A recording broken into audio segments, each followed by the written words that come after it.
Hello, brewers! It's Friday. Be red. Grain to glass. You know where you're at, or maybe you don't. It's fucking Friday.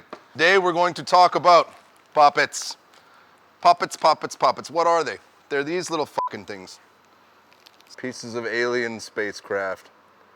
They got a landing gear and everything. No, that's not what they are. What these things do is they're a little valve that keeps the beer in your keg, whether you got pin lock or ball lock. Sankey, it's a different story, but we're home brewers, so we don't really use those. Okay, so a lot of times you're gonna see the ones that have these little feet on them, and these are quite different, as you may notice.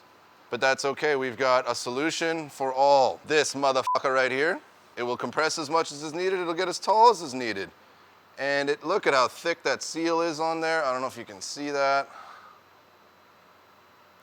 But we sell these, and this can save a lot of frustration, okay? If you hook up your gas to carbonate your keg, and one of these on the beverage side is not sealed, that entire keg is gonna come out into your keezer, into your kegerator, all over your floor, all over your basement, etc. Major fuck up. So whenever you get a new keg, or a used keg for that matter, check these. If the seal's gone, if the thing doesn't look, if you hear a little tss, just replace it, 10 bucks. I once made a beer, waited 2.5 months for it to be ready, and then because of this motherfucker, I ended up losing the entire thing, and I had a swimming pool in my keezer. So don't fuck yourself up. Make sure your poppets are good.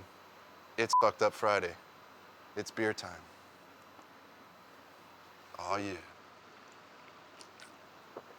Don't get too fucked up now.